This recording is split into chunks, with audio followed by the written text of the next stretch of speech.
Hey there, Kendall County. This is Jon Tipton with the Texas Examiner, and we are so fortunate to have three gentlemen with us today with a very strong military background. And today we're going to go looking into the Vietnam War. And we have two gentlemen here that I know you're going to love to hear from, given their personal experience. Go ahead and tell us a little bit about you, who you are, and where you've come from, sir. National Vietnam War Veterans Day is observed annually on March 29th in the United States to honor veterans who served in the U.S. military during the Vietnam War. This day was officially recognized by President Donald J. Trump with the signing of the Vietnam War Veterans Recognition Act of 2017 on March 28, 2017.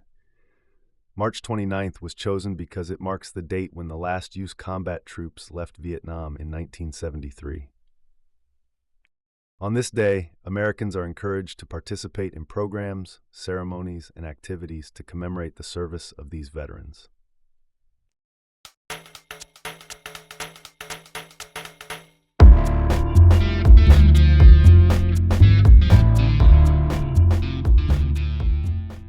My name is Bob Worrell, and I served 4 years in the United States Army from 1968 to 1972. I did not make a career out of the service. Afterwards, I went back to school and got a business degree and spent about 20 years working for USAA here in town and then other companies after that. Thank you very much for that. And sir, go ahead and introduce yourself. My name is Dave Spoor. I retired as a Chief Warrant Officer 5 after 30 years. Spent most of my life in special operations, most of that flying Little Bird gunships. I entered the Army in 65, retired in 95.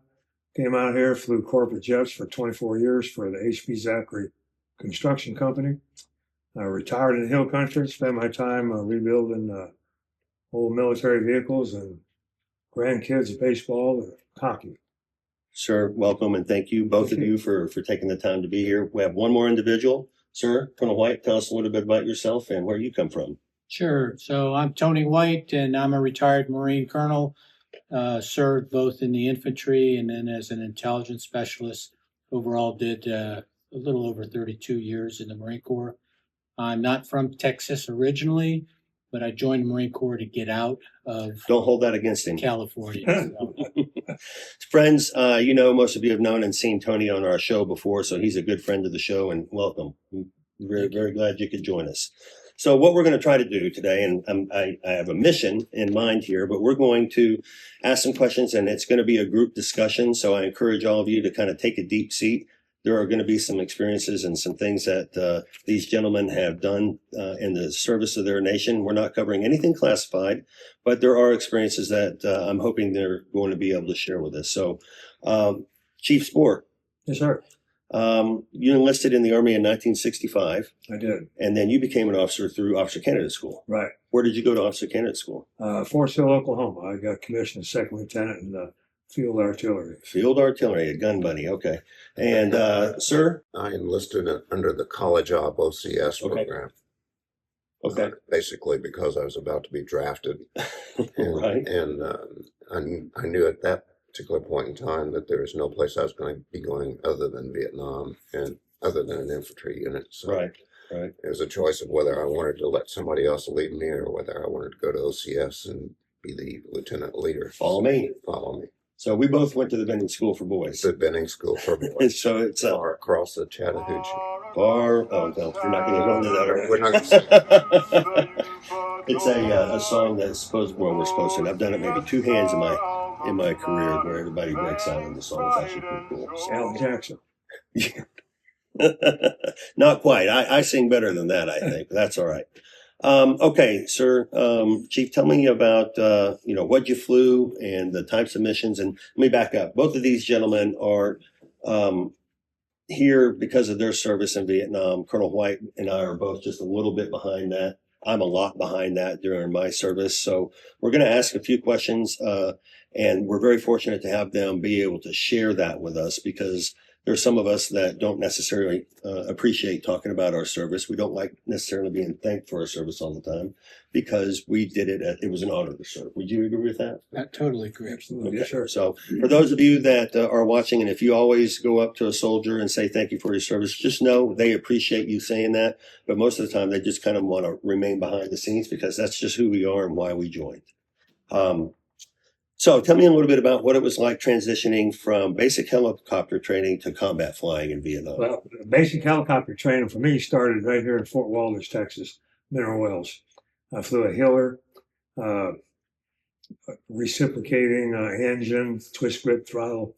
Went from there to Fort Rucker, Alabama. Learned to fly the Cadillac, all helicopters, the Huey, which is revered by all helicopter pilots. And then did tactics from there. And everybody knew when initially going in the flight school back in the 60s, you were going to Vietnam. That was your graduation tour was you graduated and you got on a boat and away you went to Vietnam. So there was a school atmosphere. It was a lot of fun, but at the end of the line, it was deadly serious because you knew Vietnam was right over the horizon. So went from school atmosphere to bullets flying. Real quick. So that was definitely a difficult transition, but you felt like you were prepared and trained for what was happening.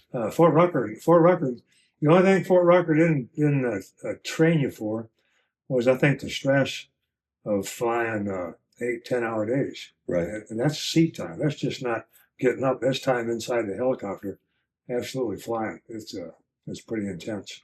Now, you retired as a CW5 for those of you in the civilian world. That's Chief Warrant Officer 5. Correct. And they brought that rank back in the early 90s. Is that correct? Right. I was the 11th one. At the 11th one. Folks, if you don't know, this gentleman as a CW5 is a rarity. It's almost like a unicorn in the Army. And I can't tell you how proud I am to be sitting beside you. And I got my maintainer things on here just so we could have something besides OCS in common. So, do you have any questions? So I'm going to shift over here to Bob and ask Bob about once he became a Benning boy. Mm-hmm. All right. Tell me a little bit about your experience going to Airborne Infantry Officer School and joining the 101st Airborne. Sure. When I finished up and graduated from OCS a couple of weeks before, we were asked what programs were we interested in going to. And I was nowhere near the honor graduate for my class, but I did well enough that they offered me jump school or airborne school, ranger school, and they offered that I could convert my reserve commission to a regular Army commission and make a career out of things. Of those three, the only one that really appealed to me was airborne school because it sounded like a lot of fun. All the way. And for a second lieutenant who was married, it was an extra $110 a month in your paycheck, which at that time was a lot of money and a significant percentage of the total. So I went to jump school. I got assigned to the jump training battalion as a unit officer. And eventually, about 3 months later, my company commander called me to his office and said, "Lieutenant Worrell, I got a call from brigade this morning that your orders for Vietnam are being cut and will happen in the next day or two." And I said, "Oh," of course I knew it was coming. But I said, "Do you have any recommendations, sir?" And he said, "Well, I always found that Ranger School was the best insurance you could have for surviving a tour in Vietnam as a small unit commander. And if you're interested in Ranger School, I'll make a couple of telephone calls, see if I can get you a deferral en route to go to Ranger School." And I said, "Please, sir." And he did. And I did get a deferral en route. And that turned out to be the best decision I probably ever made in the Army, was going to Ranger School. But in terms of preparation for Vietnam, there were very few airborne missions in Vietnam. And the ones that they did have, I think the 173rd Airborne Brigade had a combat jump that actually was kind of staged. There was a couple of battalions. Some retirees in there? A couple of battalions on the ground securing the drop zone. No offense to any of those Hollywood. 173rd guys. That's right. But Ranger School, if I could finish that Yeah, last absolutely. thought, Ranger School was just a great school for small unit tactics, patrolling, navigation, and leadership. And, people have the conception of the Ranger School. You go in as a short, skinny person, you come out buffed up and huge and powerful. It's not that way. Most of the growth is between the ears and not in the body. Yeah. You come out and you have a great deal of confidence that if you're given an order to go do something, you can put a plan together, communicate it to your troops, come up with a plan to get to where you need to go and execute the plan. Right. I remember when I went through infantry officers course with the Marine Corps, all the instructors there had just finished rotating through a Ranger course. So they had gone over to the Army side to go for this training, came back and inculcated all of that training into what would become the new iteration of infantry officers course. And so, eating with or sustaining yourself with very little, 1 MRE if you were lucky a day, if you could get water from a creek or whatever and pop a couple of iodine pills or, but it definitely was the toughest course that I ever was involved in.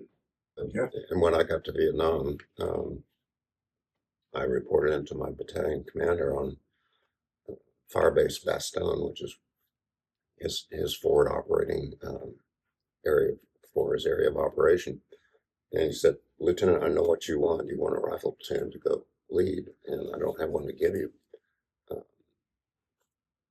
But I've got another job you can do." Basically, I was answering the radios and taking sit reps at the night for him, and he slept in a cot about 10 feet away. So he was hearing everything. He was hearing everything that's going on. I think really what he wanted to do is make sure that I was up on the communication procedures, the radio procedures for the battalion.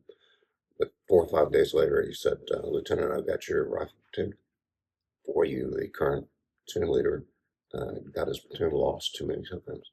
So his navigation skills, which is exactly what I had just picked up a couple of weeks before in Ranger School. And probably couldn't be in any worse environment than the middle of the Chattahoochee. I don't know what time of year you went, but when I went, it was cold, super cold. And that was the same with Ranger School as well, if I remember that was part of the curriculum. So, all right, Chief, tell me about, if you're willing, tell me about one of the most harrowing experiences that you had while flying in Vietnam. That's pretty easy. My second tour of Vietnam, I was assigned to Camp Holloway and Playthrough up in the 2 Corps and the Central Highlands, triple canopy jungle, etc. And I showed up in a unit, and I had a combat patch on, and all that. If you're a second tour aviator, you show up, they treat you like God. Mm. Yeah, because all the new guys think, "Holy God, this guy must have something together," because they already survived 1 tour flying helicopters. So I wanted to be on your wing, probably. So I was in base operations, and this was my 2nd or 3rd day there. I just finished an orientation flight in the Huey, and over the emergency comms we had up in the operations, they had I want to say emergency extraction. There's a code word for it, and I forgot what. But anyway, in the tri-border area, towards the tail end of the war in the 72s, the Ho Chi Minh Trail emptied into the tri-border area, Laos, Cambodia, and Vietnam. And so MACV SOG, it was a Studies and Observation Group, was a code word for this classified, and it was secret back then. It's wide open now.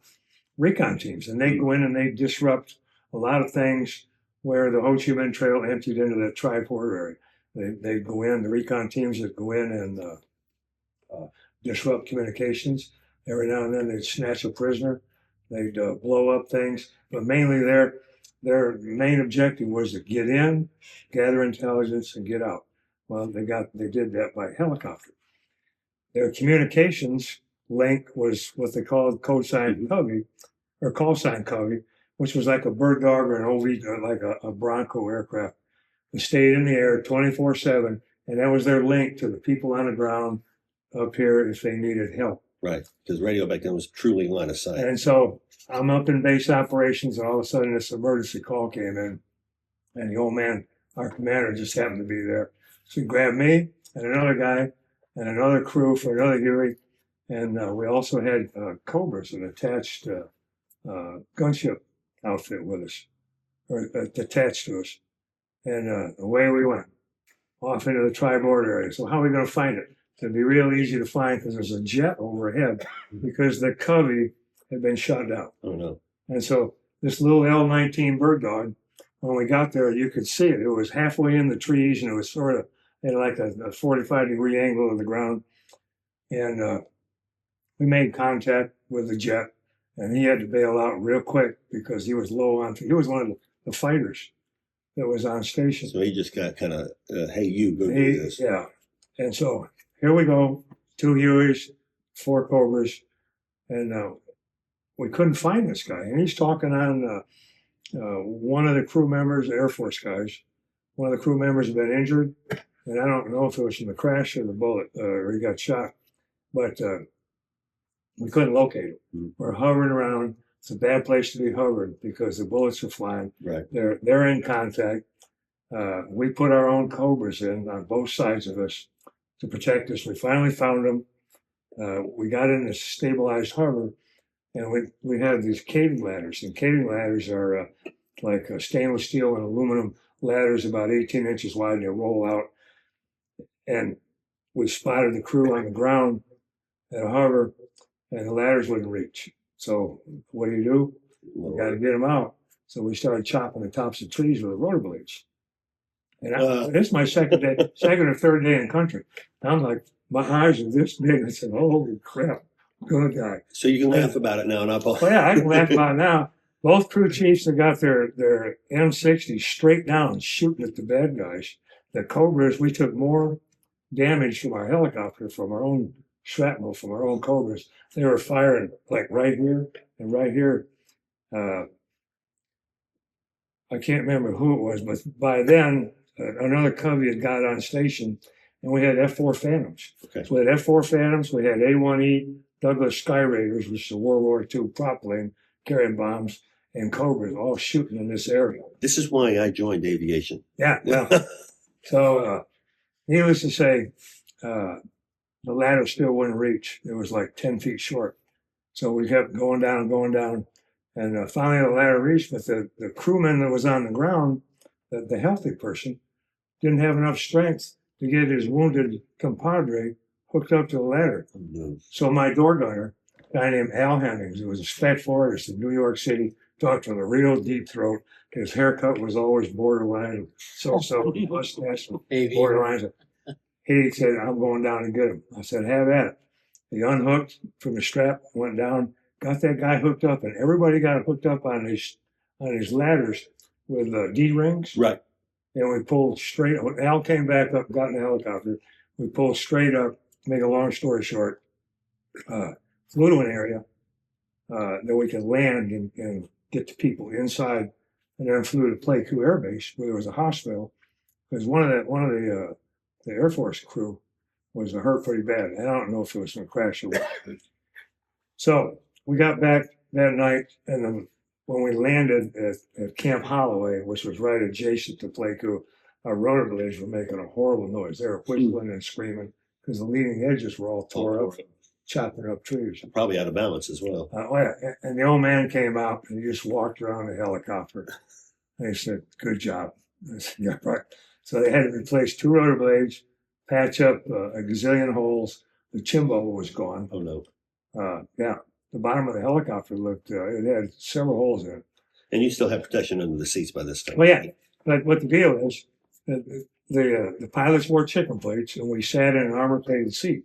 So when you went into an LZ, and usually when you put in a recon team, a lot of times there wasn't an LZ. You'd take off from, in our case, Pontoon. You'd hook up with Covey. You'd pick up the recon team at another place. You'd fly, and Covey would drop you down on top of the trees, and he'd tell you to go head 360. do this, slow up, stop, let them out. And you look down, there's not a damn thing in there except a little hole. And you roll the ropes up, and the guys that go down, you go back on station. Sometimes they stay a day, sometimes they stay 3 or 4 days, but you're always within radio, the radio reception area, covey, in case they got in trouble.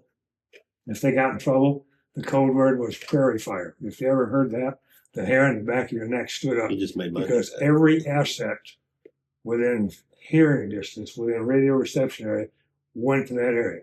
You'd have F4s, you'd have Jolly Green Giants, you'd have Cobras. Everybody that had a gun went to that area, tried to get them out.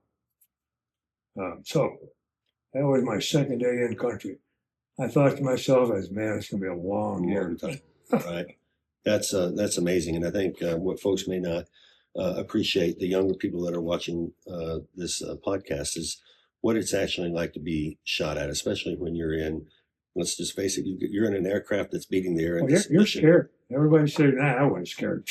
There's no atheists among helicopter pilots in Vietnam. I wouldn't expect it to be. It's not if you're going to get hit, it's when you're going to get hit. The helicopter, the Hueys, always, every day, I would say 75% of my flights I got shot at. And out of those, probably 25, 30%, the helicopter got hit. And the Huey's a workhorse. It was made out of, it's aluminum skin. The bullets go in one side and out the other side. And as long as it didn't hit anything structural or the engine or an oil line or something like that, just kept on. Keep powering on. Right. But yeah, you were scared. Anybody say you weren't scared is crazy. It's a liar. Right on. Well, Bob, sir, I'm sorry. Real quick, just as a follow-up, did you ever board aircraft in any of your assaults that you did? Quite frequently. Okay, so you could have actually. Oh yeah. Some. Nothing happened in Vietnam without helicopter. Right. When a troop got to Vietnam, he went to his unit by helicopter. If he got hurt, he got medevac by helicopter. If he needed to resupply, he needed water, he needed mail from home, a hot meal, everything, going on R&R. All that Huey was the workhorse. Right. And that's what I enjoyed working on those. I think I had the November models that I worked on.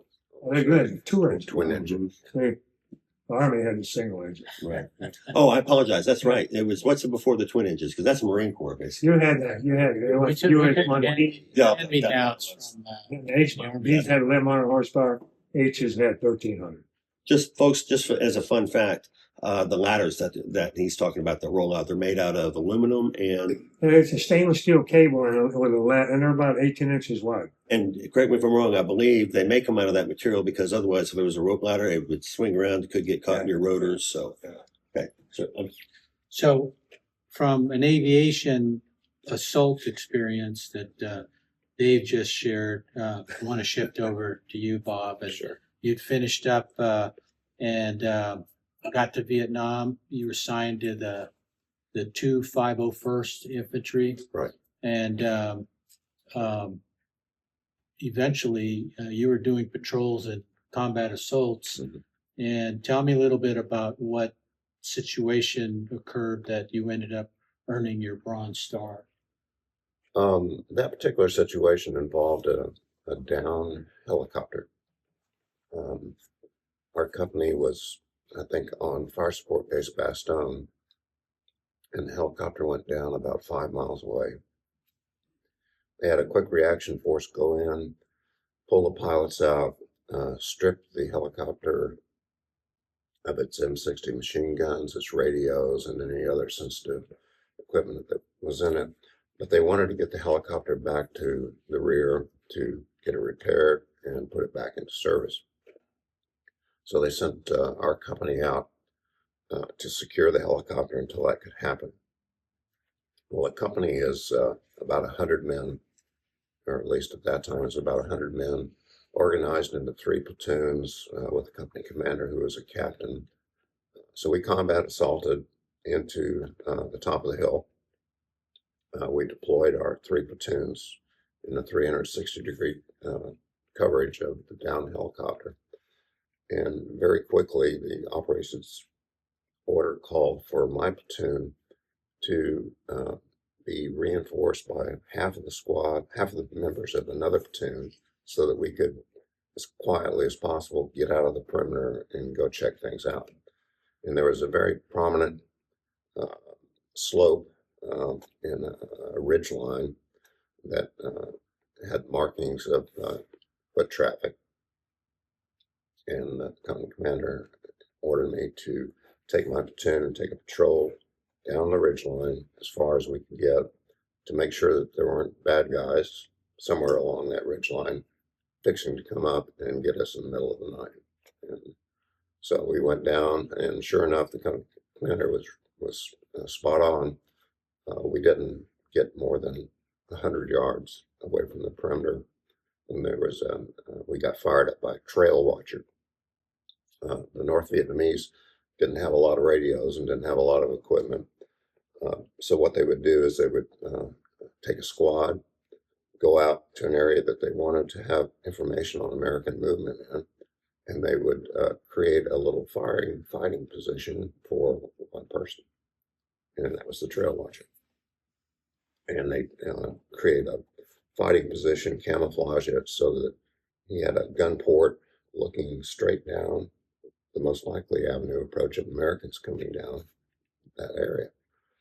And his instructions were pretty clear when he saw the Americans get as close as he dared to let get, and then empty his full magazine of AK-47 rounds and run the other direction.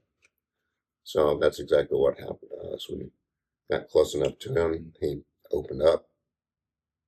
My platoon dodged on either side of the trail that we were coming down, and we organized into 2 squads forward, 1 squad back, and assaulted through the area. By that time, he was long gone. Long gone. We only had 1 injury. One soldier caught a AK round that was a flesh wound to his calf or something like that. And so we brought in a dust-off helicopter and got to use the jungle penetrator coming down through the trees and evacuate him that way. Also got to adjust some F4s coming in. That was nice. So you did call for fire with F4s? Oh, yeah. That's awesome. Look, we got That's so everything. cool. Matter of fact, the first air assets on scene was a Cobra team. Hoorah. Yeah, and luckily my company's forward observer artillery guy was close enough to me that he could correct me when I made a mistake. The Cobra guy said, "Where's the enemy? Can you mark the position?" So I threw a red smoke grenade out in front of my position. I said, "He's about 30 yards in this direction." And the Cobra guy said, "What do you want me to do? Fire him up?" I said, "Fire him up." And the FO jumped on the line right away and said, "Cancel order, cancel order. You're danger close. Can't be putting in 2.75-inch rockets that close. You're going to fire them up, you're going to fire them up." Right. Right. That's right. Right. How from that operation, how soon after did the fight at Firebase Ripcord happen? Firebase Ripcord was actually not the second of the 501st fight. The Firebase Ripcord was a firebase that was opened up as part of the Vietnamization program at the end of the war. When Richard Nixon got elected president, he promised the American people that from that point on, that American boys were not going to be out there dying. The Vietnamese boys were going to be trained to conduct the fighting by us, and that they would do the brunt of the fighting. Shortly after Nixon got inaugurated, the 101st sent 4 battalions, one of which was Vietnamese, into the A Shaw Valley, and one of those 4 battalions ran into a hornet's nest on a hill called Dong Ap Bia at an altitude of 937 meters. It was tall enough to have its own name. After the battle was over, it was named Hamburger Hill, and a large number of American soldiers, I believe it was around 75, lost their lives in a 10-day protracted battle. Well, the 101st Airborne Division got beaten up pretty badly in the press for that, and some of the congressmen and senators also took issue with it. I remember Teddy Kennedy, he was particularly vocal about, why are you having human wave assaults up the side of the hill? You should just pull out and B-52 hill and go on. In any event, 101st was very sensitive about not getting involved in another operation like Hamburger Hill. But a year later, they planned to once again go into the valley. This time they were going to send the 1st ARVN Division into the valley. ARVN is Army of the Republic of Vietnam. It's the South Vietnamese Army. And Firebase Ripcord was open to provide artillery support to the Vietnamese going into the valley. That operation never got executed because there was so much difficulty in establishing ripcord, and there were so many North Vietnamese Army soldiers in the ripcord area that it just didn't. Ripcord was opened in April of 1970. Companies from my battalion were put under the operational control of the battalion who had the responsibility for ripcord. And so we were taking casualties just being there as helpers. But on July 1st, ripcord was put under siege by the North Vietnamese. They had moved an entire North Vietnamese division, infantry division, to put base under siege, and they had a 2nd division that was basically porters, ammo carriers, rice bag carriers, and things like that to support them. And from July 1st until we evacuated the base on a daily basis, hourly basis, mortars, recoilless rifles, 51 caliber machine guns. Anytime a helicopter tried to land on ripcord, it was being hit with machine gun fire or worse. So ripcord just turned out to be being in the wrong place at the wrong time, trying to implement Vietnamization, but the South Vietnamese never did their part of it and opened up that operation in the valley. Mm-hmm. It was a nasty place. And you were wounded there, weren't you? I was. I actually had a rear job. I was the company executive officer back in the rear, sleeping between sheets at night and having 3 warm meals and slacker, having all of that. When the company commander and around July 7th or 8th sent a message back, Worrell, pack your rucksack, get out here because 2nd platoon leader has a death in the family, has to go home on emergency leave. You're taking this platoon. So I had 3 days with this platoon before we got hit a ripcord. And you're a senior platoon leader by now, or you were in the 3 shop after having done a platoon already. Yeah, I'd already had a platoon for 4 months, and I was brought out. I was a senior platoon leader in the company, and the operation was a strange operation. Our entire battalion, which is 4 rifle companies, were in the area. 3 of them were supposed to link up at the base of the hill, the mortars that were mortaring ripcord were on, and assault up in a line formation up the side of the hill, find the mortars and destroy them. But in order to get there, we had to come down off the hill that we were on. So 2 of the companies and the battalion command posts were on this one hill. The battalion commander had the recon platoon lead us off first light the morning we were supposed to make the assault. The recon platoon did give them more than 100 yards, and the North Vietnamese had set up a bunker, very heavily armed with a machine gun, RPGs, several AK-47s, and they took out half of the recon platoon and just walked right into them. My platoon was walking immediately behind the recon platoon. We were ordered to go down and pull these guys back and get them to medical aid, which we did.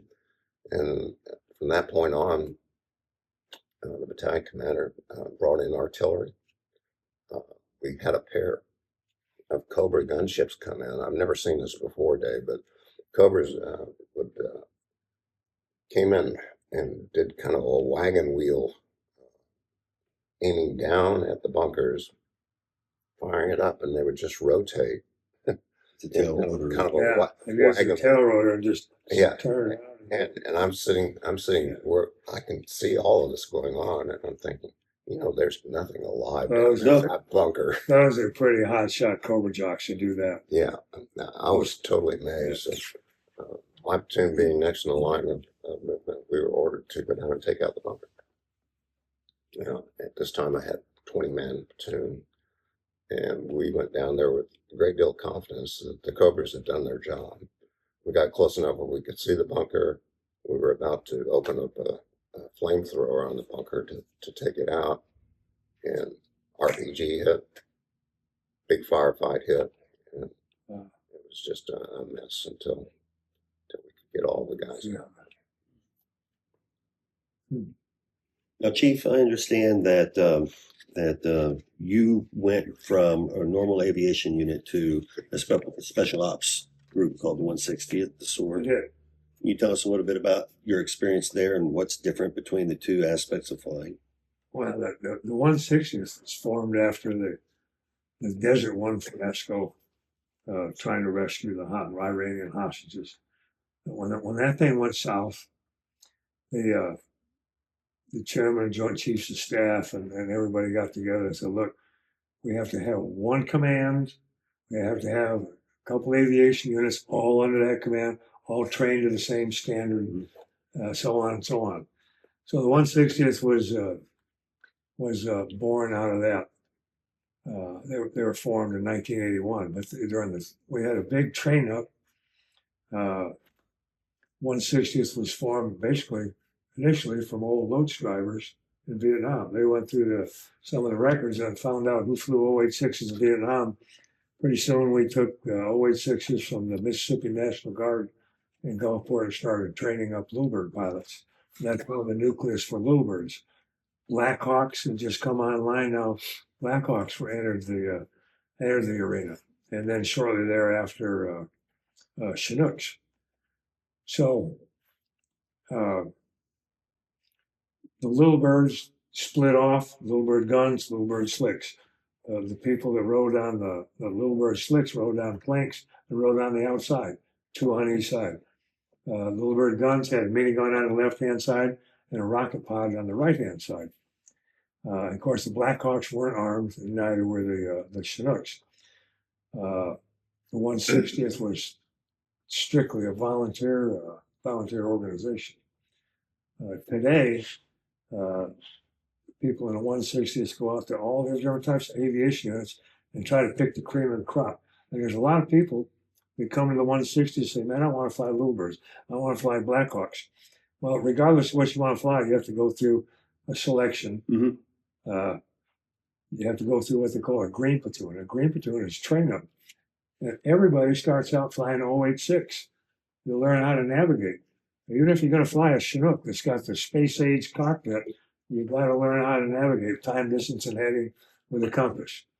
In case all that fancy gee whiz stuff dies, you still got to be able to get from point A to point B. So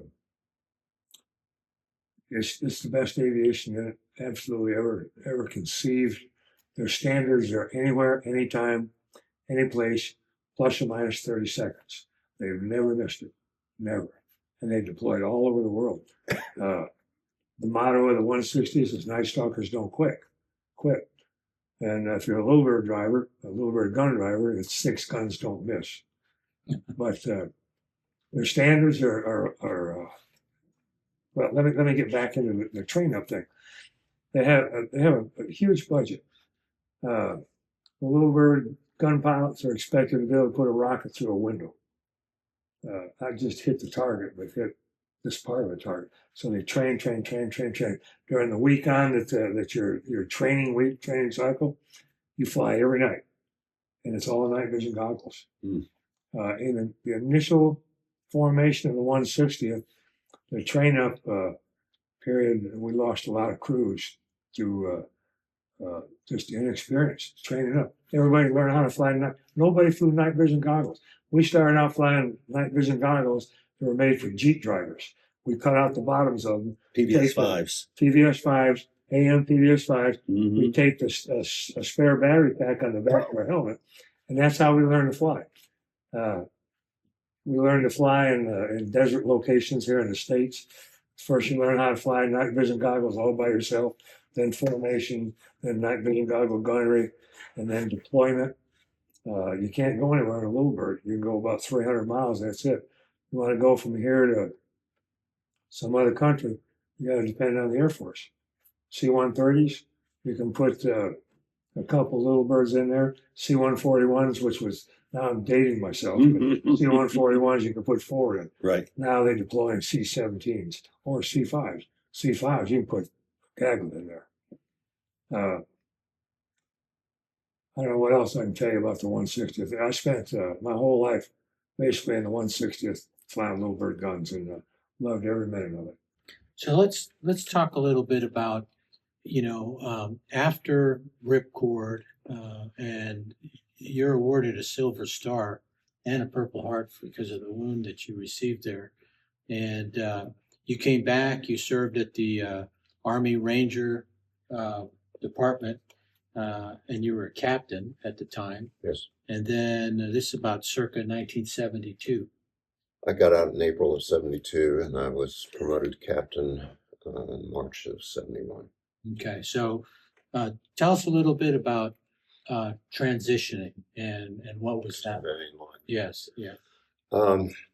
It's kind of scary, at least it was to me at that point in time, because you're used to having your life organized for you by the service and being taken care of by the military, and you go from that environment to an environment with, what are you going to do for a living?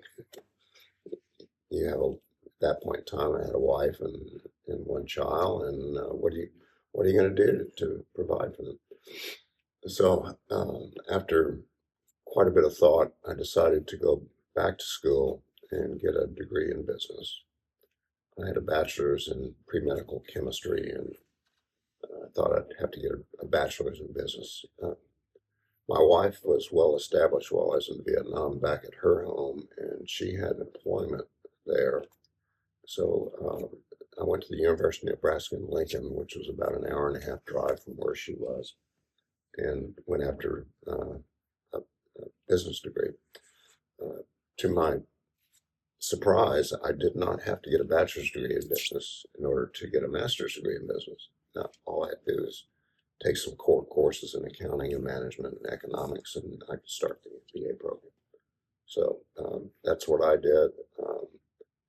I found that I was a much better student after having been in the service for 4 years after having been in Vietnam. There's something about that experience that makes you a lot more mature, a lot more organized, and a lot more focused.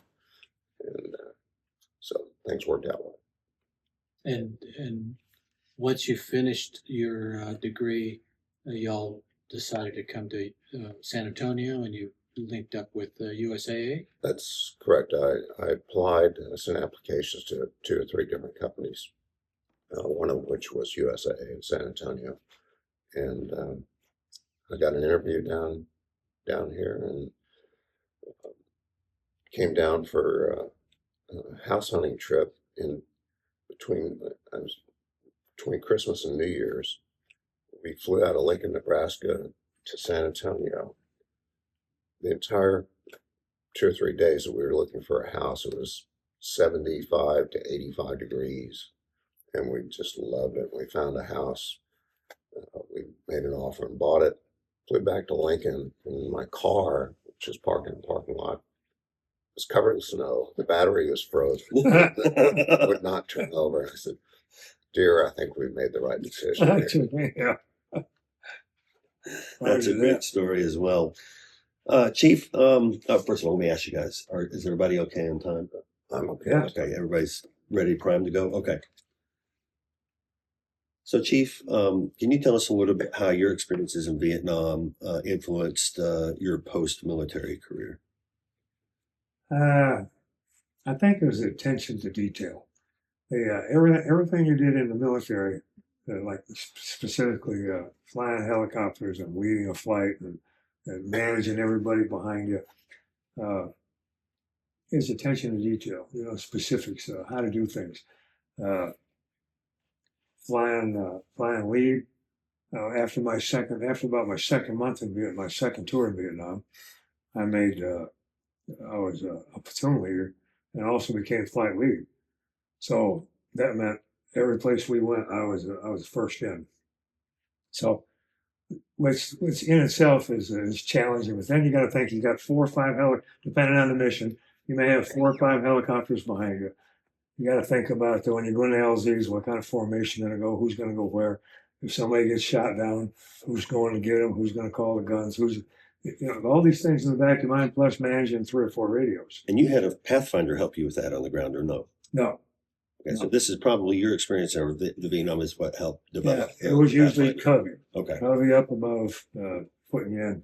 And while go back to those recon teams, the recon teams in the Central Highlands were consisted of 1 or 2 Americans, and their call sign were 1-0 was the commander, 1-1 was his XO, and 1-2, the most important person, was the guy with the radio. Right. Your communications to the world and help. And so you had 1 or 2 Americans, and in the Central Highlands, the rest of the team consisted of Montagnards. And Montagnards were indigenous mountain people that lived in the highlands of Vietnam, and they were totally loyal to the United States and their mission, and they hated the North Vietnamese, and they were treated badly by the local Vietnamese because they thought of them as like second-class citizens or third-class citizens because they lived in the mountains. Yeah. They lived in little thatched huts and they drank rice wine and all.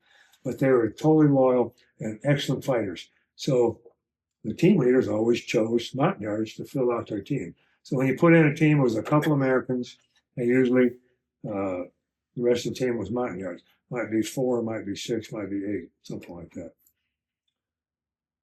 I guess that's it. Well, that's kind of a great segue into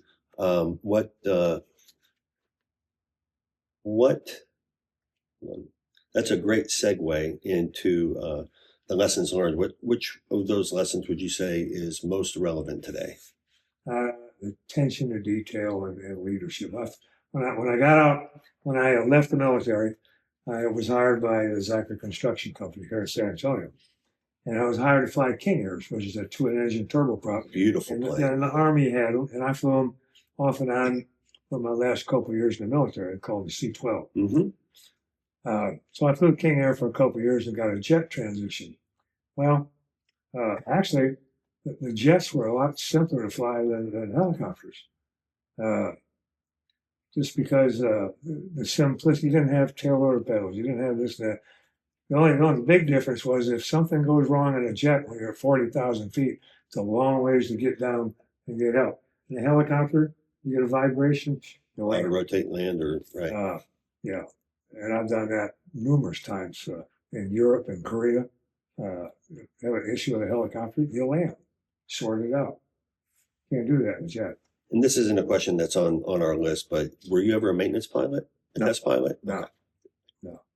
Those guys were, I always had a lot of respect for those guys, especially after I saw some of the maintenance being done on your aircraft. I went along with on maintenance test flights, mainly because, especially if like when I tore up the rotor blades, picking those guys out, it was required that the pilot tore up the rotor blades, went with a test pilot after they put new blades on to track them, which only was rightfully so, because we fly all day long, and our crew chiefs, when we got done, we went to the hooch, and then we went to eat, and then we came back out and helped them.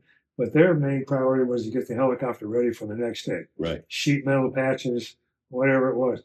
So their day just wasn't half done by the time our day was sort of done. Right. So a lot of respect for the crew chiefs.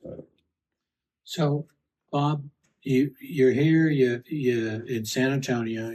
You work about 20 years with USAA, and eventually you get involved with the VFW. What attracted you to that, and what does it mean to be plugged in with the VFW? I always wanted to join a military group after I retired. I just didn't know how to go about it. I was at a reunion. I belonged to two associations related to my service in Vietnam. One is my company association, the B2501 Association. They had a reunion in Kalamazoo, Michigan.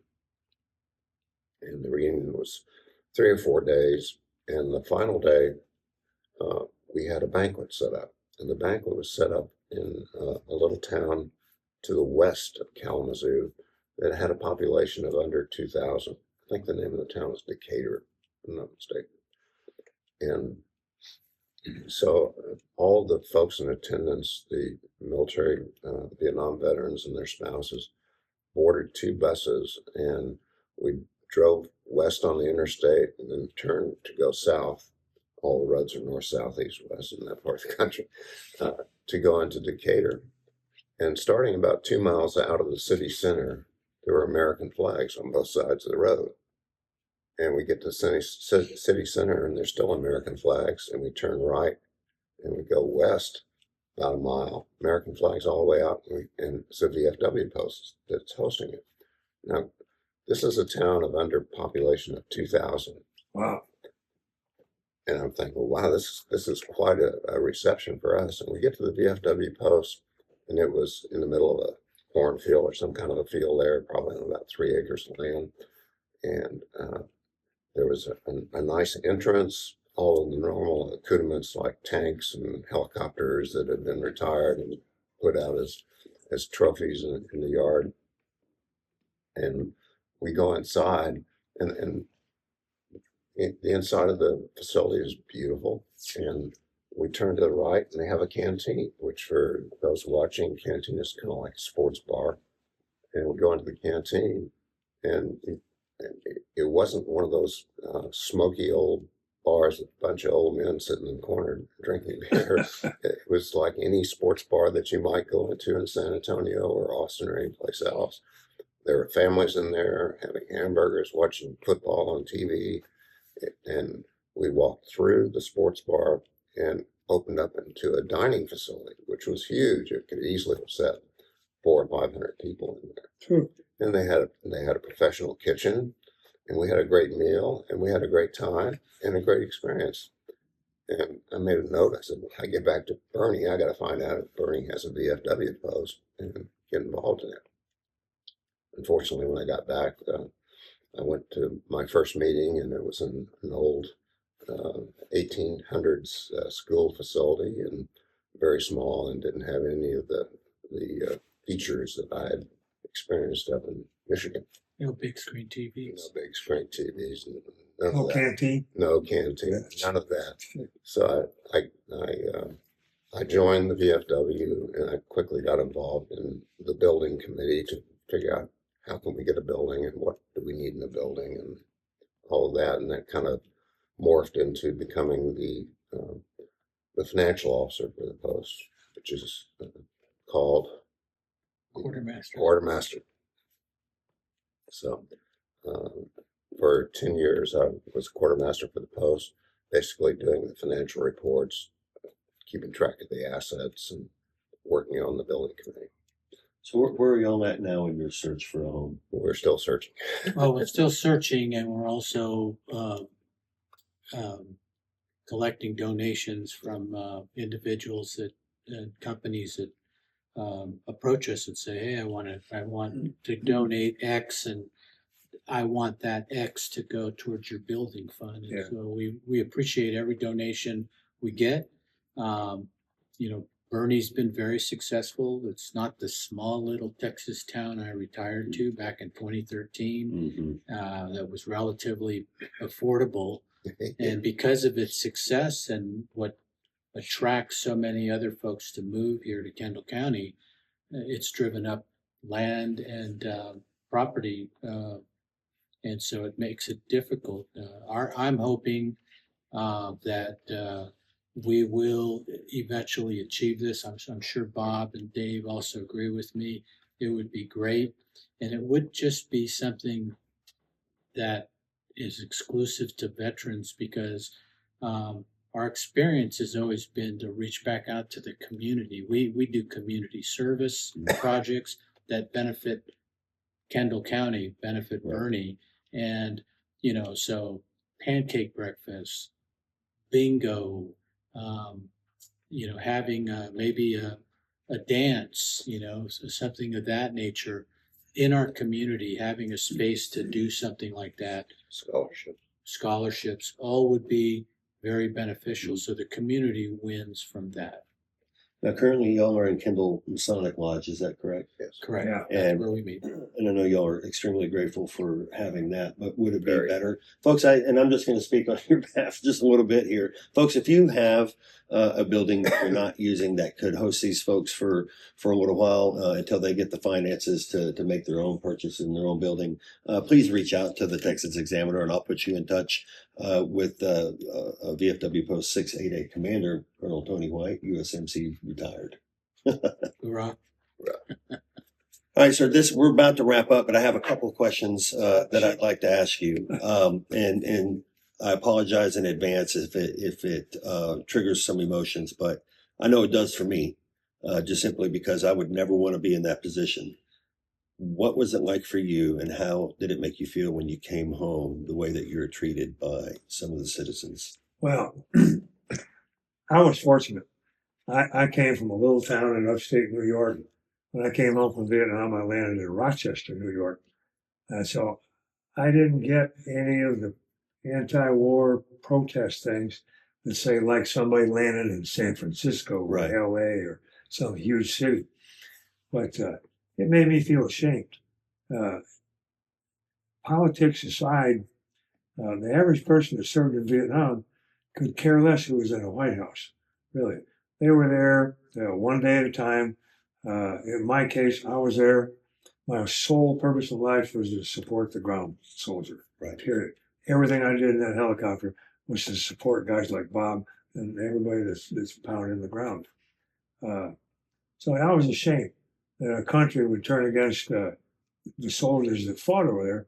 We didn't have any choice about it. Right. And maybe some of the draftees, maybe they had issues. But actually, I think if I remember right, only 35% of the people served in Vietnam were draftees. The rest of us were all volunteers. So I was ashamed. I really was. And I was mad, like most Vietnam vets. It's, damn, this can't happen in the country. Well, it was happening, and it made me feel ashamed. So, I think it's important that we revisit that every once in a while Yeah, for the absolutely. younger generations that have no clue what it was like. Number one, to serve, and number two, not to receive the hero's welcome, in my opinion, that everybody deserved when they came home. Yeah, absolutely. And I'll tell you, during Desert Shield, Desert Storm, the first time we went into Iraq to evict them from Kuwait, I got assigned, I was an infantry guy at the time, but I was assigned to be a CACO, a Casualty Notification Officer in the Midwest. So the 9 Midwestern states, I ended up being the OPSO for sending out details and trying to get the press, lost away from us because they always wanted to capture the moment. Fortunately, in Desert Shield, Desert Storm, there were fewer casualties than we ever expected. We were briefed there were going to be lots and lots of casualties. So we were blessed that didn't happen. So when the war was over so quickly, what came out from Headquarters Marine Corps was your new primary job is to assist in the welcome home ceremonies, not just for our troops, but let's welcome home our Vietnam vets. Mm. And so there were, again, 9 Midwestern states, all of these cities that are popping up saying, hey, we want to do a parade and welcome our Vietnam veterans home, which I thought was awesome. So, we were extremely busy during that particular segment of my mobilization. But it was a great way to be exhausted because you guys deserved to be welcome home and not treated the way you were. But there's a silver lining, though, to the way that we were treated. The ones that went through it, it wasn't a good experience. But I think the country has learned from that. And if you notice lately, yeah, big turnaround, 180 degrees. Big turnaround. I mean, you have veterans being recognized at ball games, softball games, airports, everywhere. And I was just at a softball game last weekend, and there's a military flyover We had a Marine Corps C-130J fly over the stadium. They landed nearby at an airport. They brought the crew over. Yeah. Had them That's- stand on top of the dugout and introduced each and every one of them. And they got a standing vote. Yeah. Got And made TV. 3,000 Yeah. 3,000 troops. All right. Gentlemen, I think that's about it. We have one more question directed at both of you, and because Saturday is National Vietnam War Veterans Day. Mhm. It's a recent addition to our national holidays, I think, enacted by President Trump during his term. What does that mean to y'all? What does it mean to you? Well, to me, it's a day of reflection. I look back at my 2 tours in Vietnam, and I can see the faces of a lot of the people that aren't with us today and got their names up on the wall. So it's a reflection of the sacrifices we made and how we all turned out after that. I think, and it's also not for just strictly the guys that served, had boots on the ground in Vietnam. There's a lot of people that served in the United States in the military that didn't serve in Vietnam, but also were part of the war effort. Mhm. And so that the whole umbrella of the Vietnam Service Day covers all those people too. One thing that I will do is I will share with you information about the Fredericksburg VFW is going to be hosting a weekend event to National Vietnam Veterans Day. Wow. And so there's a lot of detailed events happening, I think Friday, Saturday, and Sunday. So I'll pass that on to you. I'll make sure we Get it. post it in the description of the show so everybody can follow that, as well as to the VFW website. Can they make a donation there? Yes, they can. Okay. And so is it pretty easy for folks to find? It's pretty easy. You'll find a button towards the bottom of the first tab, the home tab, when you open it up, and it says make a donation. And if you click there, you can make a donation. If you have any difficulty, you can call me. My number's there. I think the quartermaster's number is there as well. So we'll help you get those funds into our savings account. We've got some pretty amazing viewers we're fortunate to have. So thank you all your viewers that, and I want to apologize for the not being available. We took a break back for about 6 months.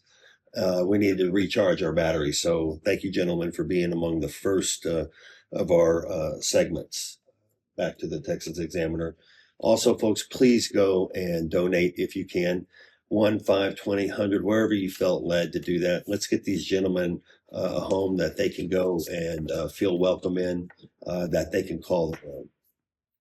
Gentlemen, do you have anything that you would like to add? Is there any advice that you can give young folks considering the military today? Pearls of wisdom. Pearls of wisdom. If you're considering going in the military, it's a difficult and potentially dangerous decision. But I think if you do it, that you'll find that it's very rewarding, not only while you're in the military, but after you transition back to civilian life, you'll be surprised at how much of a better person you are, how much more effective you are, and how much more you can do for your community and your nation. I agree with Bob 100%. That's pretty hard to follow. Yeah, to tell me. I think the military is on the uptick now. Whether it's the president administration, but I think the military. I think people are going to take a little more pride now, to say, I want to join the Army, I want to join the Air Force, I read a stat. Or the Marines. Or the Or the Marines. I'm sorry. Yeah, baby. I was getting there. I think I just read a statistic that says this has been already a record quarter for the Army. Yeah. Let's hope it keeps up. Right on, right on. Well, gentlemen, I want to thank you so much. Also want to give a special thank you to Colonel Tony White for helping me out here, because this was a lot to cover. Gentlemen, for you to come and share your experiences, I can't tell you how grateful I am for that and your time. Folks, I would encourage you, please get into our inbox and make a comment on this post. Show your support for these heroes. And do your best to recognize those folks when you see them. You don't always have to say thank you. Sometimes a smile is all it takes, because they know what you're saying. So until next time, folks, again, thank you for joining us. Be safe and be well. you.